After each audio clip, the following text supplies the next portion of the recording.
ideme otestovať skúšačku napätia bezkontaktnú EMOS Voltage Tester VT120. Dodáva sa s dvomi batériami. Batérie sa vkladajú do tohto miesta. Treba tento vrch vytlačiť von. Otvorí sa miesto pre batérie. Je to dosť ťažko, takže sa s tým trošku natrápite. Je to trošku tak nepraktické. Batérie sa vkladajú tak, že manuálne o tom nie je ani zmienka, ale je tu vo vnútri je nakreslené plusko a mínusko. Plusko je na ľavej strane nakreslené, mínusko je na pravej strane nakreslené. Batéria má plusko na vrchu a nedávajú sa z vrchu, ale dávajú sa takto z boku. Lebo kontaktné priešky sú na krajoch zľava a zprava. Takže pluskami. A teraz to zatvorím. Dobre. A idem to vyskúšať na zásuvke. Teraz idem odskúšať tento skúšač napätia na zásuvke. Tu je tlačidlo. HLO, asi high low. Mám teraz dané v tejto pozícii, čiže v pozícii smerom ako keby doľava.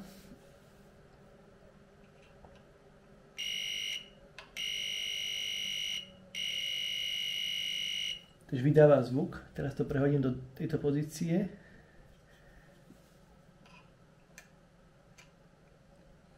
Čiže ako keby to bolo prepínanie medzi zvukovou a svetelnou signalizáciou. Musím povedať, že akože teoreticky som sklamaný, lebo na internete všetky takéto bezkontaktné skúšačky reagujú dokonca až vzdialenosť 20 cm. A nastaví sa to často citlivosť. Som myslel, že to zastaví citlivosti. Čiže už z veľkej vzdialenosti viete nájsť, že je tu niekde prúd alebo napätie. Tu musím ísť a vlastne musím vlastne až plné vodič dať, aby som detekoval, či je tam nejaké napätie.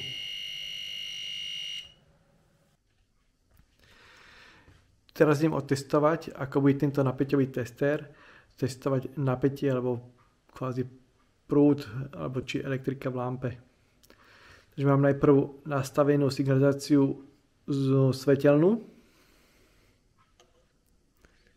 Ako môžete vidieť, neviem, či to je vidno, ale preblikáva. A nastavím signalizáciu zvukovú.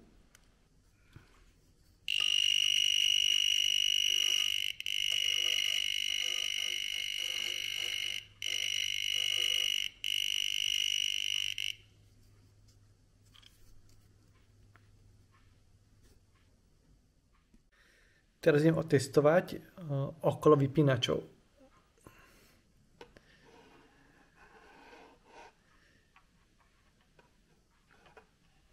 Takže čo sa týka tej svetelnej signalizácie, alebo tej nízkej nič, nastavím ten druhý režim.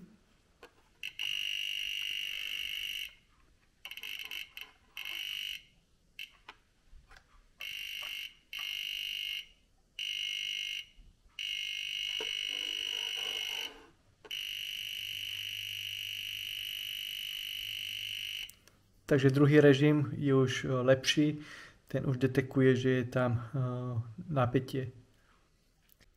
A ešte do tretí si idem ešte raz vyskúšať inú zásuvku.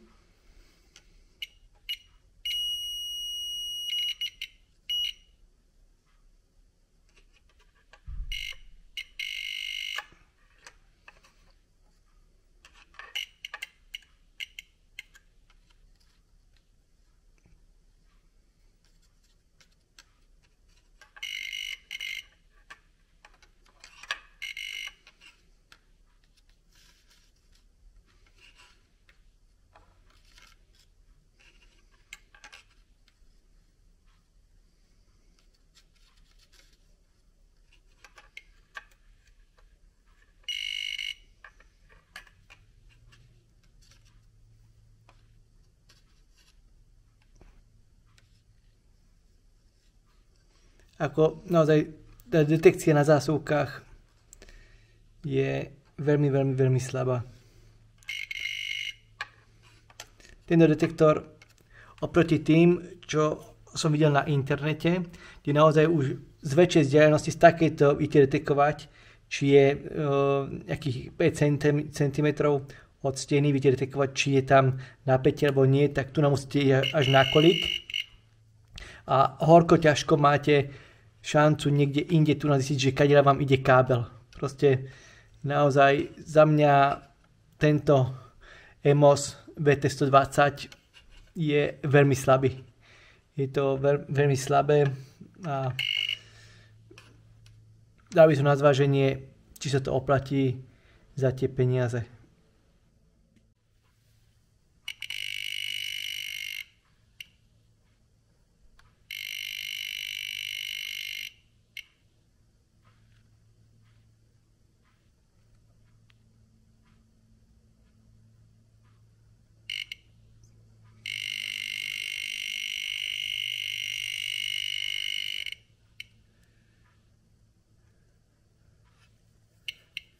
Ako môžete vidieť, že naozaj aj na šnúre, dokonca aj keď už som mimo, tak si to buď pípa alebo nepípa.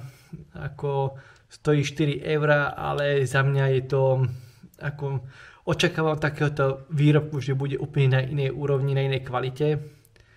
A naozaj mi to bude detekovať prúd hneď, a nie že mi na polke šnúry hlási, že šnúra je bez prúdu, či človek si myslí, že tu môže byť nejaký zlom, niečo tu nefunguje, ale pritom šnúra je plne funkčná, poďme sa, či bude niekde ešte reagovať. Tu na dolu trošičku niečo. A tu už vlastne ide šnúra v tyčke. Takže osobne tento produkt asi by som neodporúčil.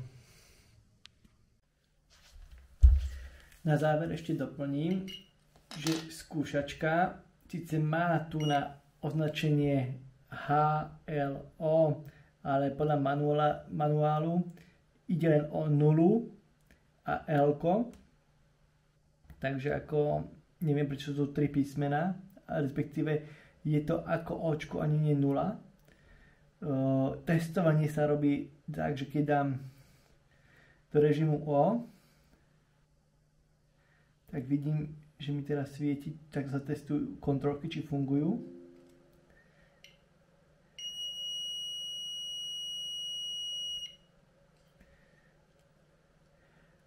Testuje sa všetko v režime kvázi L, čiže tlačidlo alebo to posunné tlačidlo je doľava posunuté. Ale ako hovorím, že celkovo tá detekcia, tá kvalita detekovania napätia je veľmi mizivá. Má to fungovať okolo elektrických rúr a mikrovlniek, takže tam to funguje. Má to fungovať aj okolo televízorov a monitorov. Ako behal som okolo 2 monitorov, ani pri jednom mi to nezasvietilo. Takže naozaj za mňa, poviem tak ľudovo, je to haraburda. A naozaj aj po preštudovaní manuálu absolútne s tým nie som spokojný. Manuál je veľmi slabo napísaný, už len to označenie tlačidla je úplne iné, ako tam píšu len, sú tu tiež len 2 polohy, ale nepíšu, prečo tam dali 3. písmeno. Takže absolútne akože nechápem tomu a celkovo neviem, sami ste videli pri tom testovaní, že si to blíka ako chce. Keď idem po kábli, tak časť kábla mi detekuje, že ako keby tam žiadne napätie nebolo, časť detekuje, že je v poriadku, takže za mňa ako neodporúčam. Ak som niečo robil zle s tou skúšačkou, napíšte do komentára, ale